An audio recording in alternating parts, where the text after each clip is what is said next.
When I think about what we need to prepare because of the Gen Zs coming up behind our back shoulder, a lot of my senior leaders call those people lazy, call those folks lazy because they don't understand that no, this in fact is why we need to answer the call to reshape the collective consciousness around work, is because they're not lazy. They're just not going to work in a high fear, low trust environment. How disruptive it's going to be when AI starts to replace, I've heard upwards of like more than 50% of jobs are going to be eliminated by AI in the next 5 years.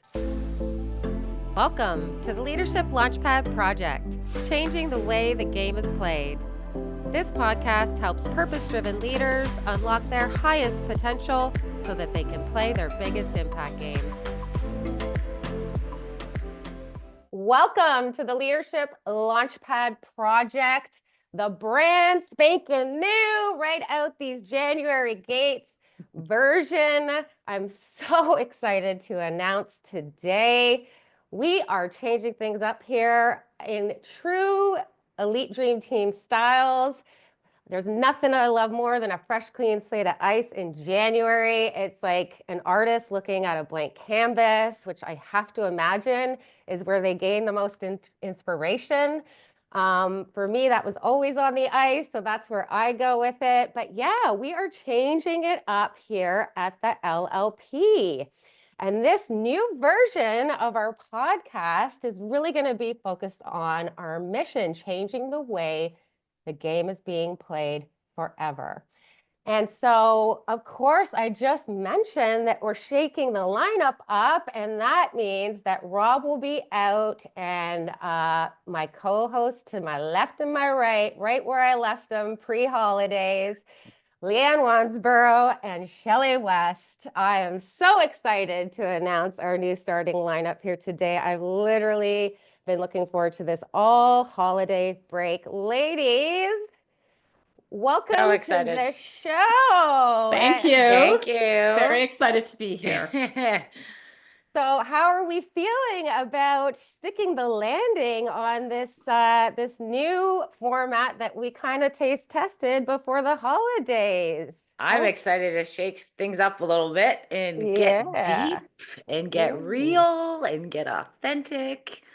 What about you, Leanne? Yeah, I am looking forward, very curious to see where we go, both with ourselves and our guests, and how we can, bring value, obviously, to our listeners. It's going to be lots of exciting, I think, episodes coming up. It's going to be a ride. Yes, it is. I'm calling this the revolution, not the evolution. That's what we're calling this inside our Dream Team locker room. And that has us obviously all fired up to be able to create and hold this space for you, our audience, who continue to be that inspiration for us. What we've been talking about in our Dream Team locker room on this fresh, clean slate of ice is just not only how inspired we are, but how we are all so conscious and so clear about the fact that we have never been sitting prettier. And what I mean by that is in regards to this mission of ours, this methodology, this Leadership 2.0 methodology that we show up in these leadership trenches each and every day, showing our leaders how to up level to 2.0 status. This just happens to be the hot topic that was at every single Christmas party I was at over the holidays, which is, wow, you guys focus on human-centric leadership. What an incredible space and positioning for you, considering the climate right now, with Gen Zs coming up behind our back shoulder here and AI not coming, but it's here. Everybody was talking about how nervous they are in regards to having to completely reimagine how they're orienting in the working world, how they're relating to work. And that happens to be our secret sauce here at Team Elite, right? This is what our Leadership 2.0 methodology really focuses on developing in our leaders, right? So I thought this first show, what we wanted to do is we haven't brought in a guest because we really want to just explain to everybody how this is all going to play out in terms of this new format.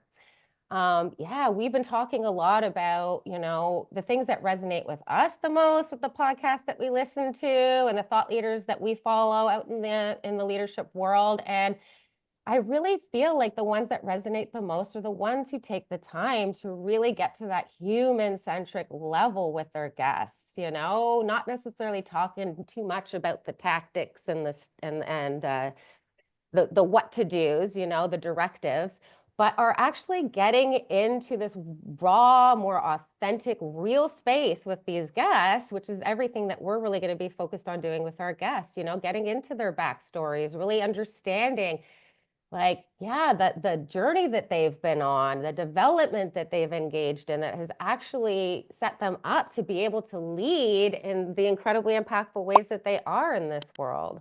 So that is something that I think is definitely going to be different just in terms of the nature of the interviews we do with the guests that we host. Big time. Big time. Yeah, we are really, really excited to, just get into the deep end with these people, right? Because one of the things that I find the most inspiring from the 4 years of doing this show is, I feel like I got a whole university level education out of these guests when I actually hear about more specifically, like some of the aspects of the journeys that they've been on. And I just find that model carries the most weight. There's so much inspiration to gain from that. But yeah, it also just really helps us to understand like this self-leadership piece is always the through line. The self-leadership piece in regards to really just getting behind the gates of their mindsets and understanding like how exactly they were able to become such 2.0 leaders. This really is what we're most passionate about exploring this year, right, ladies? Yeah, so I think it's like really delving into what created their capacity for leadership and understanding that. Yeah, And I also, love I that think what the word. pivotal moment was for change, right? Like at some point along that journey, there is the light bulb moment, right? And where is that in everyone's journey that they start to show up differently, right? That's what I'm looking forward to getting into. Oh, yeah. Yeah. And most people won't realize this because they're not trained in neurolinguistic programming like me, but I look at storytelling as one of the most effective ways to learn because it's the best way for us to be able to absorb some of the belief systems, right, that are embedded in the backstories that these leaders are going to be able to share with us when we take them to the depths of the vulnerable places and spaces, right, where some of those beliefs are really, really, really going to show up on the play. And I think that's going to serve our audience so much. I know it serves me whenever I'm able to witness that in an interview. So we're definitely going to be going there. And then the other place that I really want to put emphasis on is how we really are talking about how we're sitting pretty in terms of what it is that we got to serve with. And that's because what we do as brain trainers day in and day out in these trenches is we're reshaping leaders' conscience. We're reshaping their consciousness. And so we have a chance now as we're looking at having to reorient our relationship towards work. That's exactly what we have to do as a collective is we have to reshape the collective consciousness. It's where I go when I think about what we need to prepare because of the Gen Zs coming up behind our back shoulder. A lot of my senior leaders call those people lazy, call those folks lazy because they don't understand that no, this in fact is why we need to answer the call to reshape the collective consciousness around work is because they're not lazy. They're just not going to work in a high fear, low trust environment. Never Right? mind Gen Zs. What about Gen Alpha? I mean, Yeah, oof, I mean, that's really where that's going it's to be a just, generation.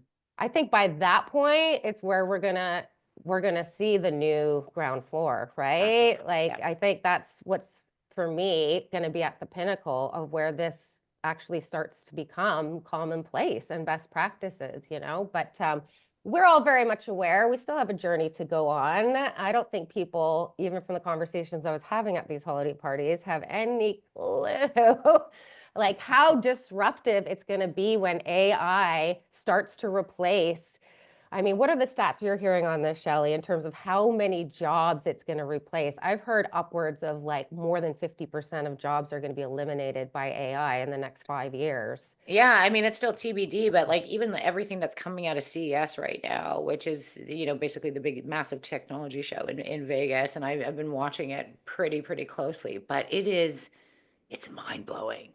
It's mind blowing. And a lot of businesses and a lot of positions we're going to start to see. And I think we talked about this a little bit on the previous podcast where they'll start to dissipate. A lot of the administrative, I think we're going to start there. A lot of the administrative roles, right? We're never going to replace humans as human beings. It's just not possible, right? In terms of what we bring to the table, empathy. Let's even just go there, right?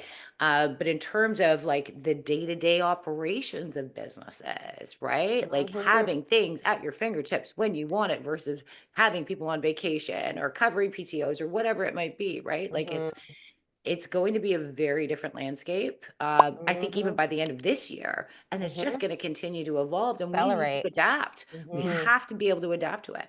Yeah. People then get conditioned, right, to understand, okay, this is what is valued here, is like making sure that this is perfect, as opposed to we're valuing progress and we're valuing growth and innovation. Usually a lot of high achievers are the boss. They're title driven, external, right? External validation, right? Where a leader doesn't really give a crap about the title. They care about how they're showing up in themselves as well as for the rest of the team. And let's get into it, because I think as you're describing that, Shelley, I think about my own daughter who's about to go off to university this year, and her future in terms of work. And I start feeling anxious for her, and I have fear for her. And so I think, okay, as a mother, I see what's coming down the pike for my own daughter, obviously for that whole generation.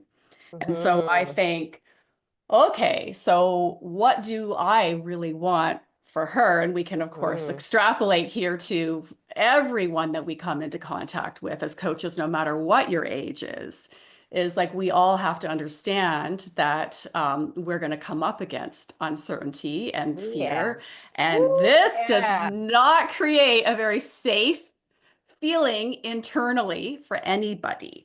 And so, of course, in terms of anybody's capacity going forward, and I always, of course, bring this back to the self-leadership piece, is what is going to be most important when we know as brain trainers that our brain does not like uncertainty, is we have to dig in terms of understanding that our greatest resource is really going to come down to mindset strategy, because we're going to have to understand how to set ourselves up mindset wise in the face of a lot of uncertainty, and learn to manage our fear and all the people that we obviously come into contact with here. So I think that understanding that mindset strategy really actually is where we get the type of leadership that we're talking about here, because that leads to the EQ. So for our listeners, right, the emotional intelligence is the ability to manage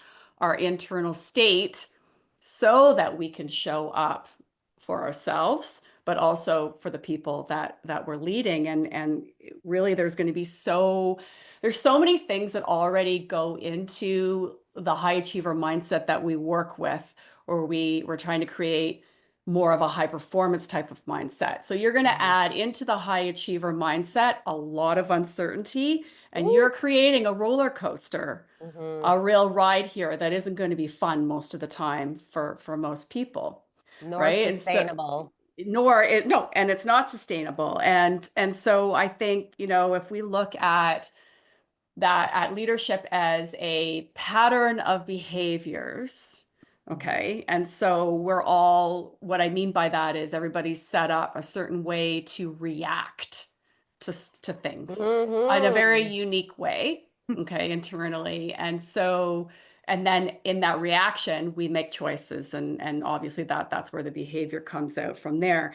And so if we are leading ourselves from a place of scarcity, of a lack of self-trust, it's a shaky foundation, then we're really going to be in trouble. And that's where I think like a lot of the high achievers are leading from that place where really what their leadership style is all about is engaging in what I would call, a behavior pattern that's meant to try to create safety by grasping for Controlling control or on the outside. Yeah. everything. And we all see this because we all did it, right? That's where the overworking, the over prepping, the dotting all the Perfectionism. I's. Yeah, that's where it all comes in. The micromanaging, all of those rigid expectations that we have for ourselves, and for the people on our team that like people then get conditioned, right? To understand, okay, this is what is valued here is like making sure that this is perfect as opposed to we're valuing progress and we're valuing growth and innovation. So I know I just threw down a gauntlet there. But I So want to much touch on that a gold. little bit. I want to Gold. touch on that a little bit when it comes to, because we talked about perfectionism, right? Mhm. Perfectionism, as in leadership, doesn't also just show up in leadership. Perfectionism then is a trickle down to the rest of the team. And I was thinking about this because I think this is a really great example. And I've heard this before, right? Which is, a boss has the title, a leader has the people. You've got to decide which one that you want to be. And usually a lot of high achievers are the boss. They're title driven, external, right? External validation, right? Where a leader doesn't really give a crap about the title. They care about how they're showing up in themselves as well as for the rest of the team. But one of the things that I had instilled for a very short period of time, and it's only short lived, but I think it's really important because it really defines how your team starts to show up for you. And you kind of start to remove perfectionism, right? Because that's really big attribute when it comes to a high achiever, which is, and I'm just going to say it, called it who fucked up the most. Yeah. And when I brought it to the team, initially they were kind of like, what is she talking about? I can only imagine. I've never messed up. What are you talking about? I'm perfect, right?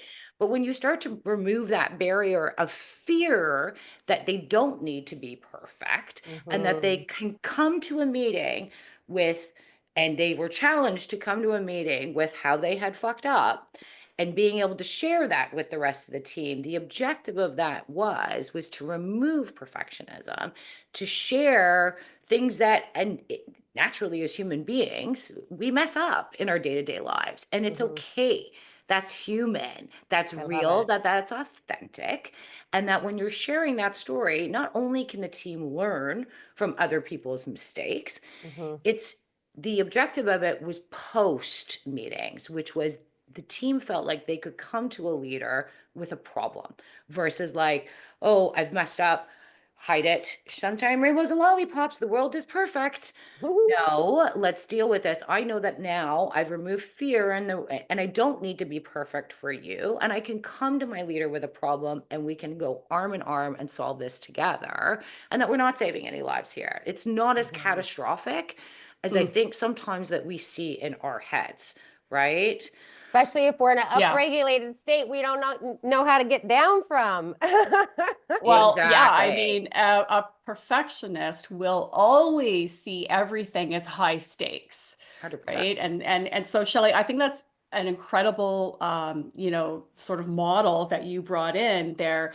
I feel like if I think about my own journey in terms of my self-leadership and then my leadership of others, of course, as a coach, and one of the most transformative things was just for me to really understand that greatness doesn't start off great, right? Like we develop greatness by actually being bad at stuff for maybe a long 100%. time and Failure. improving and Failure. reiterating that. And like that was just groundbreaking for me to really understand that and embody that, because that is what gives you permission to go out of your comfort zone and take a risk. You're valuing that. And then, of course, like you modeling that for your team is absolutely going to, completely change the culture in terms of what people who are working for you understand what's being valued here. 100%.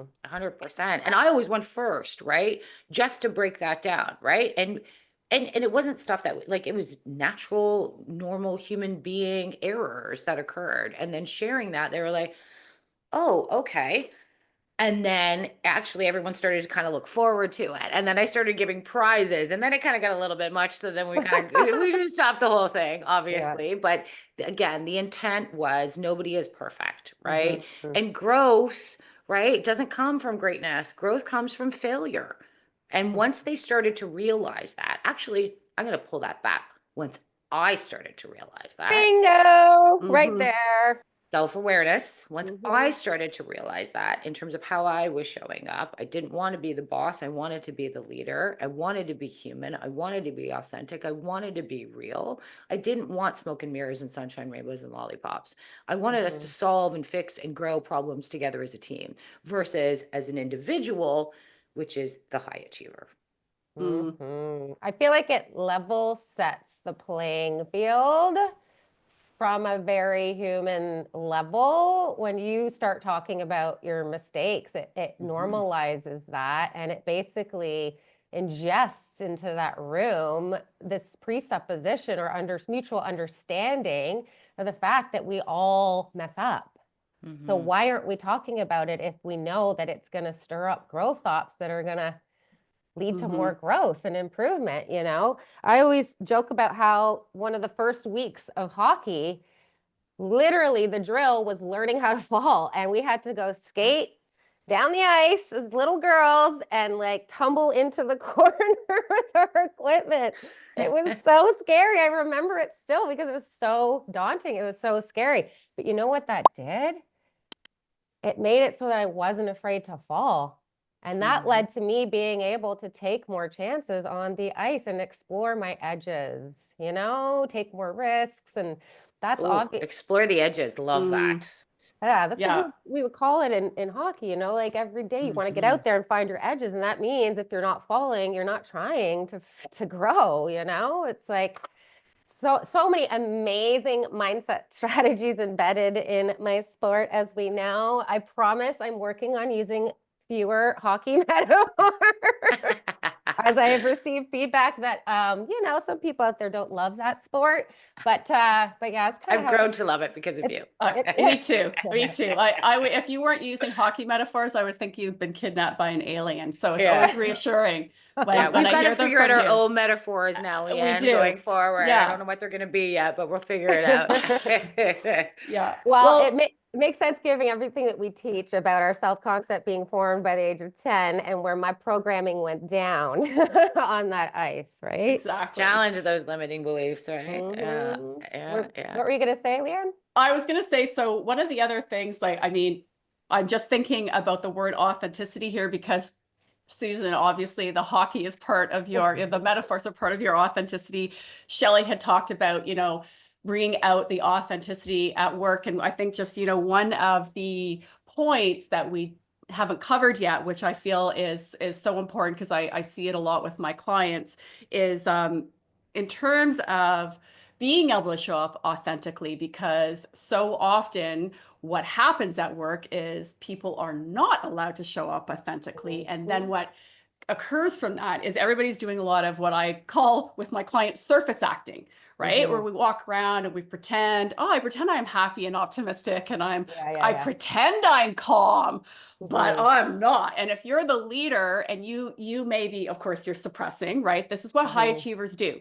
They don't know how to manage their emotional state. And so they suppress and they think, because outwardly I'm calm, right? Oh, you know, nobody's noticing how upset I am. But Susan, you always talk about nonverbal communication. We know it's huge. You have over arousal inside. It trickles out to the team. People sense it. It takes so much of our cognitive resources to suppress.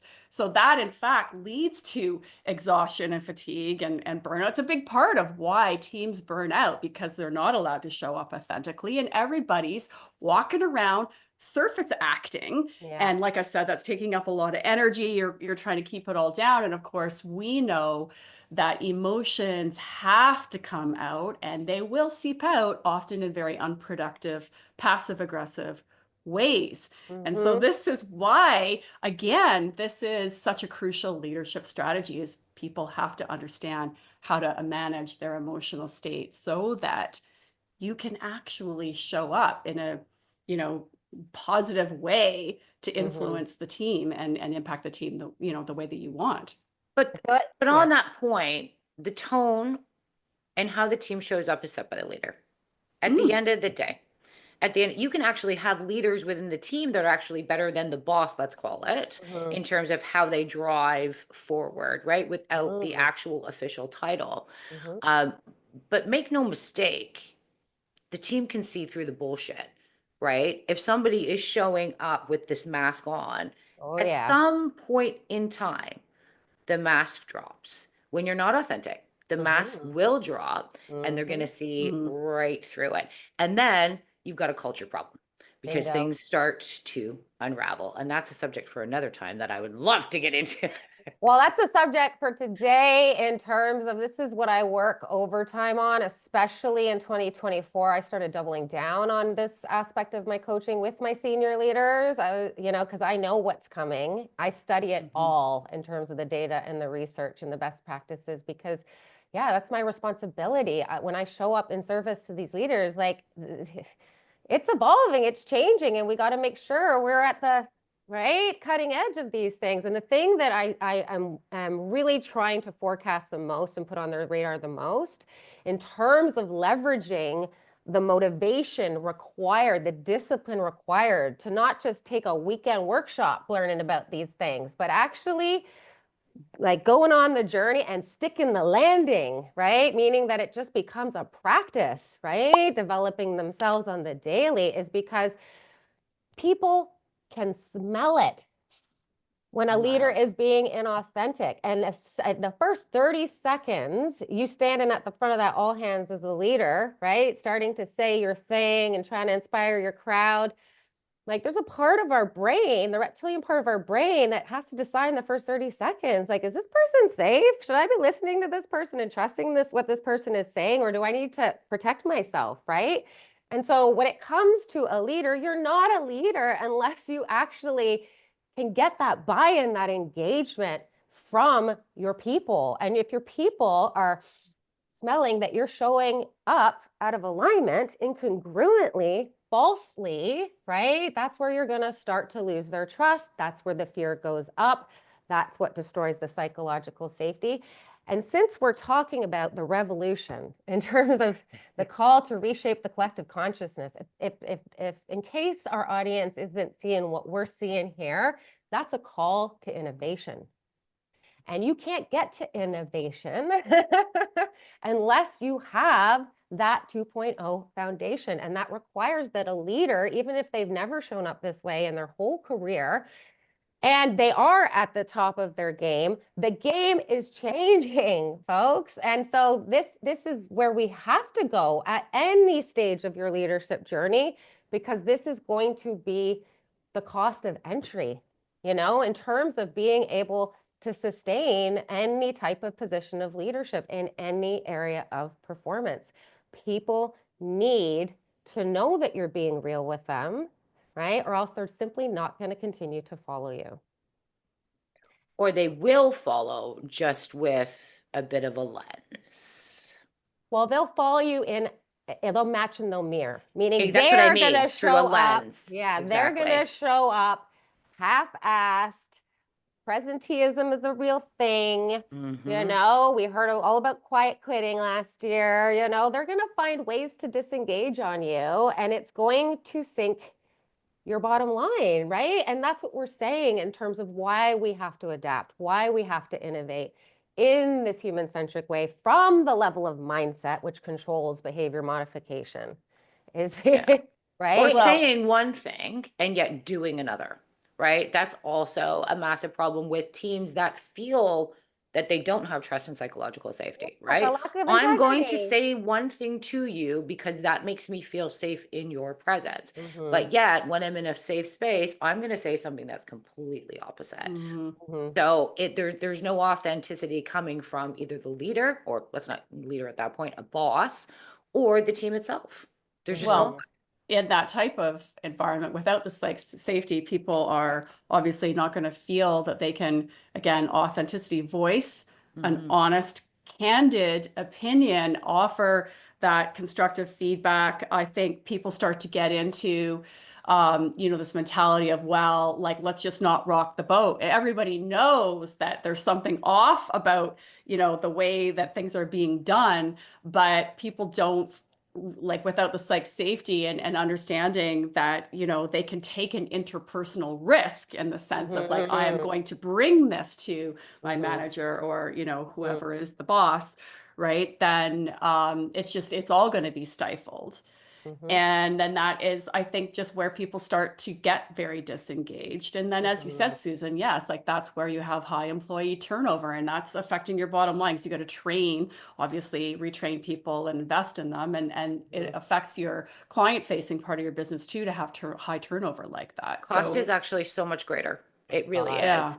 The stats That on investing in leadership development and getting your leaders where they need to be to then get your teams to where they need to be, the cost of that versus the cost of turnover and attrition, it's massive. massive. It makes no business sense. As None. a business leader, when I look at those stats, I'm just like, I don't understand. I don't understand why we're having a hard time seeing that we need to invest in this development for our people. Because like the stats in terms of how much it costs to rehire and retrain and go through that. And I know how disruptive that is as a leader as well, right? When you lose people and you have to bring new people on, that's a process in and of its damn self. So the time and the energy as well. But even the dynamics of that, right? So imagine you've created an amazing team that are forceful and going out into market, right? One of them leaves, a new energy, let's just call it an energy, a new energy comes in. That tight team dynamic shifts automatically because they have to shift with each other to continue to be another force versus as individual contributors, right? The minute there's a pull out and a put in, the dynamics change. That is never the best case scenario for any business. Never mind the training and the dollars and cents that go in behind that. The actual team that's operating as the one team, one dream mentality has a little bit of a crack in it, right? Which is never good for any business. You know what I love about this episode today, being our first official one on this new platform for the LLP, is that we have actually really been riffing on the secret sauce in this Leadership 2.0 methodology that we're preaching about today. So as you can see from our first riff, this is everything we're going to be talking about and talking to our leaders about when we interview them. All of this in and around trust and psych safety and engagement and innovation and trust and sorry, I said trust. Just all of this in terms of growth mindset, the high performance mindset. This is everything that I'm saying in terms of, I feel like I got a whole university level education over the last 4 years of doing this podcast every week, is because, again, the storytelling is one of the quickest ways for us to absorb all of that, but also like from a subconscious standpoint, actually, start to learn and develop. So even just tuning into this podcast once a week and getting to hear these incredibly inspiring stories that we're going to share with you, I just want you to know is an investment in that leadership development. That is definitely an amazing starting point here at the start of a new year for us all to get behind. And so that's where I want to land this plane, is that final call to our audience. The other word that I've really been downloading in my intuition in terms of what this year is all going to be about is this word co-create. And so that just gets me so fired up, that word in and of itself, right? Because that references the growth mindset. That references owning the process so that the outcome can take care of itself, right? Which is the method to our madness in terms of what is scientifically, statistically proven to produce the best business outcomes. But I'm really, really, really excited for us to be able to co-create with our audience. So that's where I want to land the plane, as I want to call on all of you out there listening today. We want to engage with you more. We want to hear what you're inspired to learn about. We want to hear what aspects of your leadership development you're curious to explore, or for us to have a guest or expert come in and help us all explore. If you think there's something that we're not talking about that we should be talking about and investigating, we want to hear from you so that we can co-create with you, right? And we can run alongside you shoulder to shoulder like we do with all our legacy leaderships here at Team Elite. We want to make sure that we are hitting the mark with this new platform. So that is my final request for our listeners out there. Please drop a comment, let us know, send us an email. You can send that to me directly because I'm really inspired to hear from our audience. Susan at elitehighperformance.com. Just please, even if it's just to say hello and you enjoy listening to the show. I am so inspired to start co-creating with our audience this year. I know that that's the method to the madness that's going to produce the best outcomes in terms of what we're able to impact with this podcast of ours, ladies. So Let's get started. Where would you like to land our folks today? Shelley, Leanne, any final words that you want to leave our audience with? Any final words of inspiration for our folks?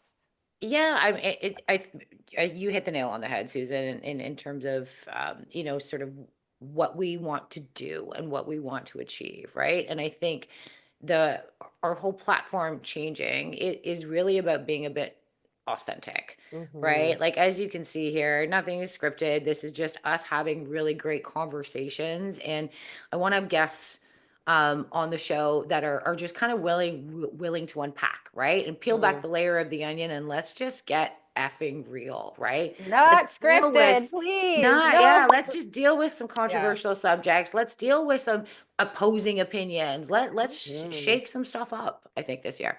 Yeah, I'm looking forward to that too. And I think, like, just in terms of our listeners, is to understand that the three people that have the wheel here, I mean, we talk so much about mindset and the difference between, and we talked about it in this, we didn't break it down too much, but the difference between the mindset of a high achiever, which is but the fixed mindset, and the mindset of a high performer, which is more grounded in the principles of the growth mindset, is that we are always going to be with our guests and in our episodes, really trying to break down that dysfunctional underlying framework of the high achiever mindset and why you're going to bottom out with that in terms of leadership, both self and with team dynamics. And of course, then in turn, what we want to embed in terms of our high performance mindset and where we go with that. And so we're always going to be really trying to bring, I think, learning opportunities out of the guests that that we have on, and I'm really excited to be able to delve into it from that perspective.